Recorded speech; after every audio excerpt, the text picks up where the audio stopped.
Hi, I'm Rachel from Gentle Frog. Please like, comment, and subscribe for more content. If you're having issues with your bookkeeping, please follow the link at the end of the video to schedule a one-on-one appointment with me. Thank you.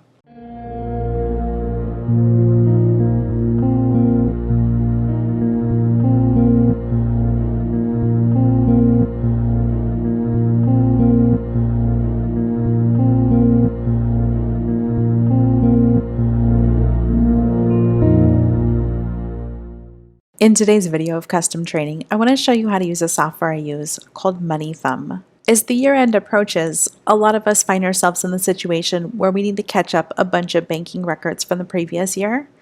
Most of the time, we can download those records from our bank as a QuickBooks file or a Xero file, but not always. And so I want to show you a couple of the converters that I use to take the PDF files I get and turn them into data files that I can upload.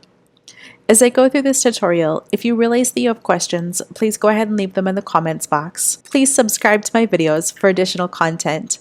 And if you think of anything you'd like me to create a video on, just let me know. So let me show you what should happen in a perfect world. In a perfect world, we should be able to go to, in this example, QuickBooks, but this applies to Xero, FreshBooks, whatever it is you're using. We should be able to pop over to our QuickBooks and say, I would love it if you would just download my transactions. That works most of the time, but for the times that it doesn't, I want to show you how to get your transactions into your accounting software. So for this video, I'm using MoneyThumb. MoneyThumb is one of the two converters I use, but I use this most often. So the website is just moneythumb.com, and it says I want to convert to, and there's a whole list of softwares you can convert to. I'm just going to use QuickBooks for this tutorial, so I'm going to say I want to convert to QuickBooks. The converter works whether you're using QuickBooks Online or QuickBooks Desktop. It does not matter. So you can read all this good stuff, read all this good stuff, blah, blah, blah, blah, blah. And then here's your options for your converter. I'll let you read through this. You can click on Buy Now to learn more. So choose an operating system. When I bought this, I was using mostly my Windows computer, so I'm going to toggle to Parallels to show you. And so we're going to say Windows and license type I want. And then you just pick whatever it is you need. So I'll let you, kind of go through that. But I want to show you, here's where I go to get started. Now I'm going to pop into my bank. So what we have here is just my Bank America credit card. This works with credit card and with checking. Everyone has a credit card. My transactions are probably not much different than yours. First, I'll show you what it could look like, right? Plan A is that I come to my credit card and I link my account and everything works perfectly. Plan B is that I can't link my credit card for some reason or it's having a hiccup, and I come over here and I download and I say I want the current transactions or whatever date range, and I want the file type to be a Web Connect or a .qbo file. The Web Connect or the .qbo file is going to work whether you're using QuickBooks Online or QuickBooks Desktop. It does not matter. If that's not an option, I then find myself in a situation where I need to get a PDF file. So let me navigate to the part where I get my PDF files. Wait for it to think. Download PDF. So while that's thinking, I'm just going to navigate over to my MoneyThumb. When I look for it in the Start menu, I'm not looking for the words MoneyThumb. I'm looking for the words PDF to QBO. I'm going to click on the settings, and then I have my settings set up like this. You might have it in the wizard mode where it goes step by step.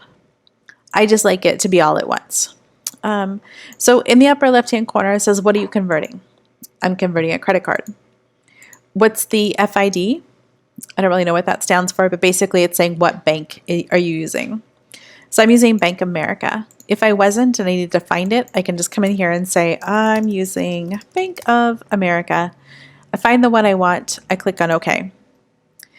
There's nothing else for me to change here. You can look through these. You can see situations where you might want to change stuff.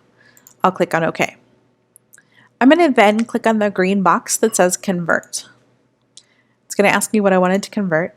I've already done this for a different software, so that's why I have two statements. I can click Preview or I can click Convert to QBO. I'm just going to click Convert to QBO. It's going to think for a moment. So it's reading the file. It gives me this stuff. I do like this. It says starting balance, a credit, a debit, and an ending balance. I can look at my PDF and I can compare my starting balance, my ending balance, my charges, my payments. So I'm like, okay, Feel pretty good about it. Let's take this for a spin. So let me navigate back to my QuickBooks. So I'm going to make a new account. And if you already have an account in your QuickBooks, you can skip this step. So I'm just going to go to my chart of accounts. In the upper right-hand corner, I'm going to click on New. I'm going to make a credit card. I'm going to call this MoneyThumb B of A. You would not call it MoneyThumb B of A. You'd call it B of A credit card or something useful like that. I'm just doing this so that I can distinguish it for the purpose of this video. On the left-hand side, I'll click on Banking. I'll look and I'll see that my MoneyThumb is not here, and it's not here because I have not connected to my bank account. I didn't connect to my bank account because if I could, I would have done that instead of this. In reality, I can connect it to my bank account, but there are cases where you have to use some sort of converter, and I want you to know how to do this. I'm going to click the drop-down to the right of Link Account. I'm then going to choose Upload from File. I'm going to scroll down and say I would like to browse for the file. I'm going to navigate to my downloads. Here's my QBO file. I'm going to click Next in the lower right-hand corner. It's going to ask me which QuickBooks account would I like to connect this to. And I'm going to say MoneyThumb B of A. And then I'll choose Next. This error message won't happen for you. It only happens for me because I've uploaded this particular bank statement a handful of different times. So I'm going to click Next. It's going to think for a moment. It says the next step is to accept your transaction, so I click on Let's Go. So here we are. QuickBooks has added it. It's now in my to-do list. I have 32 transactions from my statement. When you're doing this, it is a good practice just to take a quick look and make sure that the money in the spent column is logical and the money in the received column is logical. So these are the charges I had, and over here, these are the payments I've made. If you're not sure what to do with it once it gets into this screen, I do have a tutorial on my YouTube channel to describe how to process your bank feeds. You can also contact me for one-on-one support. If you have any questions or if there are other videos you'd like to see me make, please leave a note in the comments box. Please also subscribe to my channel for more brief tutorials and tips like this one. Thank you so much.